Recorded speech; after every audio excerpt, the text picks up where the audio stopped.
अस्सलाम वालेकुम नाज़रीन, मैं आज आपके लिए सूरत अंज़ाल के लिए जरियान एहतराम के लिए मैं आज एक बेहतरीन नुस्खा मेरे दवाखाने का इस्तेमाल होने वाला वो लाया हूँ।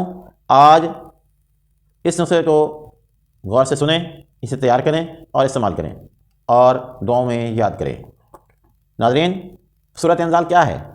सूरत अंज़ाल का मरीज़ अपनी बीवी के साथ हम बिस्तरी करते हुए जल्दी फारिग हो जाता है, उसका मादा मनविया जल्दी खारिज हो जाता है, जबकि अभी तक वो अपनी ज़ौजा को मुतमिन भी नहीं कर पाया होता, जिसकी वजह से अपनी बीवी के सामने वो शर्मिंदगी का मुर्तकिब होता है। इसी तरह उसकी बीवी भी मुतमिन न होने की वजह से चिड़चिड़ी और दीगर तकालीफ़ का सामना करती है, जबकि मर्द हर वक्त शर्मिंदा रहता है।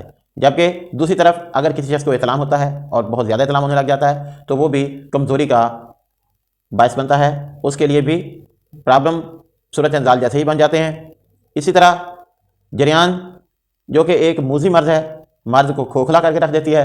बज़ाहिर तंदुरुस्त नजर आने वाला बंदा अंदर से बिल्कुल खोखला हो चुका होता है, उसका जिस्म कमज़ोर हो जाता है, उसके मर्दाना सलाहियत में खातिर खा कमी आ जाती है, हर वक्त उसके चेहरे पर परेशानी छाई रहती है। इसके साथ साथ दिमागी और जिस्मानी कमज़ोरी का भी उससे सामना करना पड़ता है। तो ये एक बेहतरीन सा नुस्खा, इसकी गोलियां तैयार करें, इस्तेमाल करें और दुआएं दें।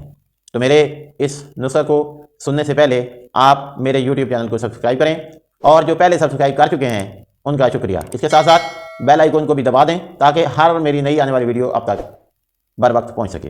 अब आते हैं नुस्खे की तरफ।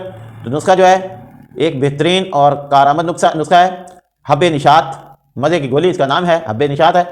इसमें सबसे पहले हमने इसका अज्जा जो हैं वो ये हैं कि एक 4 माशे की मिकदार में आपने कुछ चांदी लेना है। इसी तरह जावत्री और ज़ाफ़रान, जावत्री जो है वो 2 तोले, ज़ाफ़रान जो है वो 1 तोला, आला किस्म का ज़ाफ़रान लेना है आपने। इस तरह रेगे माही 2 तोला और जायफल जो है वो 9 माशे, जबकि समंदर सोख जो है वो भी आपने 9 माशे की मिकदार में लेनी है।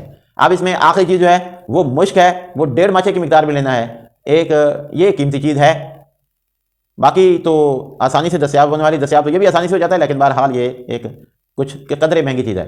तो इन तमाम चीज़ों को अच्छी तरह बारीक करें, पीस लें, पीस कर इन्हें छान लें और उसके बाद इसमें आप पान का रस जो है, पान के पत्ते को कूटें और उसमें से रस निकलेगा। उस रस को जो है वो आप इसकी गोलियां बनाने में इस्तेमाल करें और इसकी गोलियां बनाएं, छोटी छोटी गोलियां बना लें, तकरीबन एक चने के बराबर की गोलियां बना लें और इनमें से एक गोली सुबह के वक्त दूध के साथ, जबकि एक गोली जो है वो शाम के वक्त दूध के साथ इस्तेमाल करें।